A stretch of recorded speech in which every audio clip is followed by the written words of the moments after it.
7 must watch recent OTT movies and series.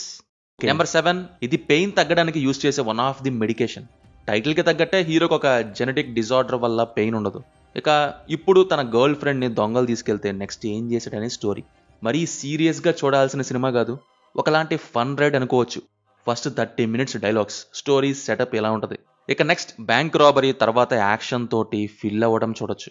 ఆ painless effect వల్ల and hero రియాక్షన్స్కి action అక్కడక్కడ గోరీగా ఉంటుంది. అలాగే మధ్యలో ఒక ట్విస్ట్.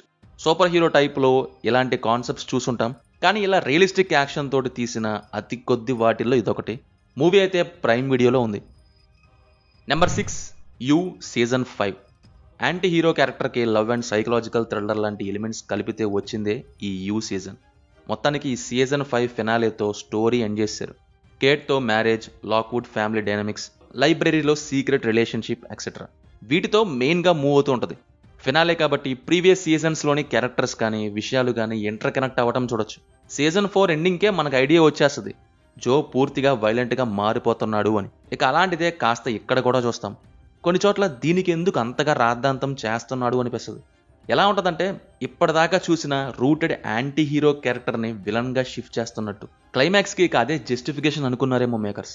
మొత్తానికి తన లైఫ్లో లవ్ ఆఫ్ లైఫ్ దొరికిందని జో గోల్డ్బర్గ్ అనుకునే టైంలో ట్విస్ట్ తగులుతూ ఉంటాయి. మొత్తంగా 10 episodes అక్కడక్కడ రిపీటేటివ్ అయ్యి కొంచెం స్లో అయినా మెజారిటీ ఎపిసోడ్స్లో ఫ్లో బాగానే మెయింటైన్ చేశారు. ఎంతైనా సీజన్ 2 అండ్ సీజన్ 3 ఇచ్చిన కిక్కే వేరు. జోకి సరిపడా క్యారెక్టర్ లవ్ క్వీనే. You streaming on Netflix. Number 5, gone girls the Long Island serial killer. ఏదో మిస్టరీ డాక్యుమెంటరీలా ఉంది. ఏంటా అని స్టార్ట్ చేశా, బట్ మామూలుగా సర్ప్రైజ్ చేయలేదు. కొన్ని క్రైమ్ థ్రిల్లర్ సినిమాలు కూడా పనికిరావు, అంత బాగుంటుంది క్రైమ్ ఇన్వెస్టిగేషన్ డాక్యుమెంటరీ. అయినా అది నిజమే, ఈ మధ్య కొంతవరకు సినిమాల కంటే డాక్యూ సిరీస్లే సాటిస్ఫాక్షన్ ఇస్తున్నాయి. ఫస్ట్ థింగ్, సోది ఉండదు, అనవసరపు మాటలు ఉండవు. The Long Island serial killer విషయానికి వస్తే ఫ్రమ్ స్టార్ట్ టు ఎండ్ భలే హుక్ చేసింది. 2010 నాటి టైం కేసు కావడంతో సీసీటీవీలు అంతగా రాని టైంలో ఒక పాపులర్ కేస్ అండ్ ఇన్వెస్టిగేషన్ ఎలా తీసుకెళ్లారు పోలీసులు, అండ్ అది ఒక చోట నుంచి స్టార్ట్ అయ్యి ఎక్కడ దాకా వెళ్ళిందనే షాకింగ్ థింగ్. అసలు ఆ కేసులో దాగున్న పజిల్ ఏంటో, దాని సొల్యూషన్ ఏంటి అనేది ఫుల్ ఇంట్రెస్టింగ్గా ఉంటుంది. టెక్నాలజీ, నైట్ లైఫ్, హడావుడి బ్రతుకులు లేని పాత రోజుల్లో క్రైమ్స్ అసలు ఎలా ఉండేవి, వాటిని ఛేదించడానికి, ఇంకా వాటిని ఓకే చేసి ప్రాసెస్ చేయడానికి డిపార్ట్మెంట్ ఎంత శ్రమించిందనేది కల్లారా చూడొచ్చు. ఈ సిరీస్ నెట్ఫ్లిక్స్లో స్ట్రీమ్ అవుతుంది. Number 4, one life. True story నుంచి బేస్ చేసుకొని తీశారు ఈ మూవీని. సెకండ్ వరల్డ్ వార్ టైంలో చెకోస్లోవాకియాలో ఉన్న పిల్లల్ని బార్డర్ దాటించి లైఫ్ ఇచ్చిన నిక్కీ అనే పర్సన్ చేసిన స్ట్రగుల్ చుట్టూ తిరుగుతుంది. అప్పటి స్టోరీ అండ్ అలాగే 40 years తర్వాత ఇలా 2 different టైం పీరియడ్స్ చూపిస్తారు. నిక్కీ పర్స్పెక్టివ్ నుంచి ఇంకా ఎక్కువ మందిని కాపాడలేకపోయాననే చిన్న రిగ్రెట్ కూడా ఉంటుంది. కనెక్ట్ అయ్యే ఎమోషన్స్ ఉంటాయి. అలా మొత్తంగా హార్ట్ టచింగ్ స్టోరీని ఇన్స్పైరింగ్గా మంచి స్క్రీన్ ప్లేతో తీశారు. మీరు అక్షయ్ కుమార్స్ ఎయిర్ లిఫ్ట్ అనే మూవీ చూసే ఉంటారు. ఎక్సలెంట్ ఉంటుంది కదా. Same kind of refugee help movie ఇది.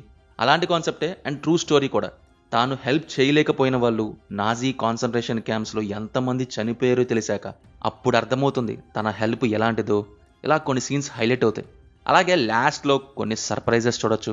Don't miss it. Movie available on Prime Video. Number 3, black, white and grey. ఇందాక డాక్యుమెంటరీస్ దగ్గర కొన్ని సినిమాలు కూడా సరిపోవని చెప్పా కదా ఎంగేజింగ్ నేరేషన్ వైజ్. దీని విషయంలో అయితే కొన్ని మంచి క్రైమ్ థ్రిల్లర్స్ కూడా సరిపోవు.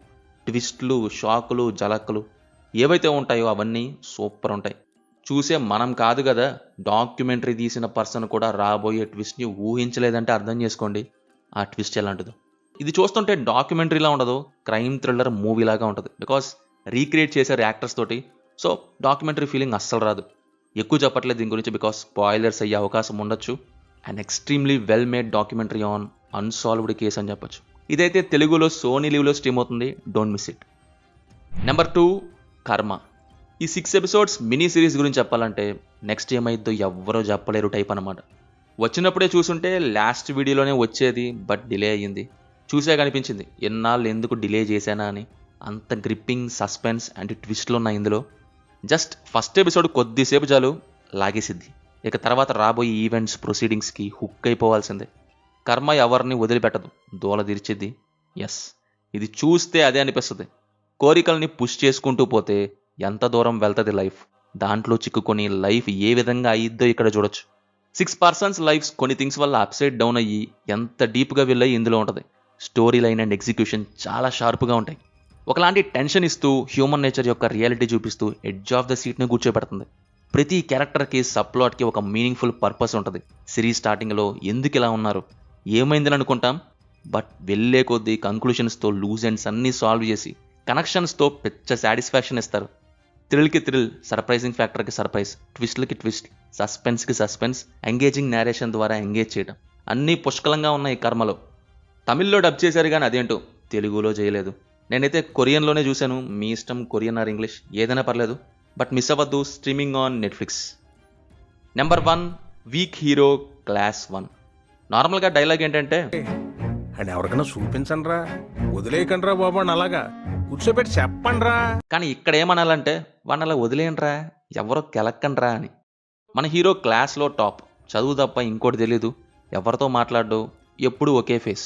బికాస్ వాడి లైఫ్లో ఇంకో హ్యాపీనెస్ అంటూ లేదు. ఒంటరితనం, సాడ్నెస్, ఇంటర్నల్ సఫరింగ్, ఇలా ఇవన్నీ చిన్నతనం నుంచే ఉంటాయి. అలాంటి మనోడు లైఫ్లో కొన్ని న్యూ థింగ్స్ చూస్తాడు, నవ్వటం, ఏడవటం లాంటివన్నమాట. అలా ఎలా అంటే, మనోడి క్లాస్లో బుల్లింగ్ చేసి కొంతమంది ఎదురవటం వల్ల. బేసిక్గా మనోడు ఎలాంటోడంటే, చెప్తాడు వినలేదనుకో, కొంచెం రఫ్గా చెప్పాలని ట్రై చేస్తాడు వాళ్ళకి. అది కూడా అవ్వదు అనుకున్నాడు అనుకో, వాడిలోంచి ఒక మెంటల్ పిక్చర్ క్యారెక్టర్ బయటకు వచ్చింది. ఏది దొరికితే అదే ఇక. జల్సాలో ఒక డైలాగ్ ఉంటుంది కదా, రేర్గా రాడ్ దొరుకుద్ది, వాళ్ళు ఉత్తు చేతితో ఉన్నారు కదా అని చెప్పి మన చేతిలో ఉన్నాయి వదిలేసి ధర్మ యుద్ధాలు చేయగలరు. ఒకటే కాన్సన్ట్రేషన్, మన చేతిలో రాడ్డు వాడి హెడ్, రాడ్డు వాడి హెడ్, రాడ్డు వాడి హెడ్, ఇలా కోస్తే. ఎగ్జాక్ట్లీ మనోడు అంతే. సెంట్రిఫికల్ ఫోర్స్ అని, ఎనర్జీ అని, క్యాలిక్యులేషన్తో వేసి పడేస్తాడు. ఫిజికల్గా వీక్ అయినా కానీ ఎదురు ఎంఎంఏ ఫైటర్ అయినా, కరాటే కిడ్ అయినా, ఎదురు ఎలాంటి వాడు ఉన్నా సరే అస్సలు తగ్గడు. చావో రేవో అనే స్టేజ్కి వెళ్తాడు వాడిని గెలిగితే మాత్రం. క్యారెక్టర్స్ నుంచి స్టోరీ లైన్, ఎమోషన్స్ వరకు అన్నీ సూపర్ ఉంటాయి. At some point protagonist principles కొన్ని సంజయ్ సాహులా అనిపించాయి, అది వేరే విషయం అనుకోండి. వీక్ హీరో క్లాస్ 1 టీవీ షోస్లో definitely one of the top league hero. అదేంటి వీక్ హీరో గురించి ఇప్పుడు చెప్తున్నావు, ఇది 2022లో కదా వచ్చిందని కొంతమందికి డౌట్ రావచ్చు. పాయింట్ ఏంటంటే, కొరియన్ స్ట్రీమింగ్ ఓటీటీలో 2022లోనే వచ్చింది. బట్ క్లాస్ 2 రిలీజ్ అవ్వబోతుందని తెలిసాక 1 month బ్యాక్ నెట్ఫ్లిక్స్ తీసుకొని వరల్డ్ వైడ్ రిలీజ్ చేసింది. ఇప్పుడు క్లాస్ 2 కూడా వచ్చింది. అది మీ ఇష్టం, కానీ నాకైతే క్లాస్ 2 స్టార్టింగ్ అండ్ ఎండింగ్ తప్ప మధ్యలో కొంత హెవీ డ్రాగ్ చేసిన ఫీలింగ్. లాస్ట్ ఎపిసోడ్ తప్ప మిగతా అంత కిక్ ఇవ్వలేదు. క్లాస్ 1 అయితే స్టోరీ చాలా ఇంట్రెస్టింగ్ అనిపించింది. డెఫినెట్లీ క్లాస్ 1 చూడండి, మిస్ అవ్వద్దు. Streaming on Netflix. సో ఇవి మరి సజెషన్స్. ఇందులో మీరు చూసిన వాటిలో మీకు ఇష్టమైన ఏంటో కింద కామెంట్స్లో మాతో తప్పకుండా షేర్ చేసుకోండి. మా సజెషన్స్ కనుక నచ్చితే వీడియోని లైక్ చేసి మన ఛానల్ని సబ్స్క్రైబ్ చేసుకోవడం మాత్రం మర్చిపోకండి. Will meet in next video. Thank you.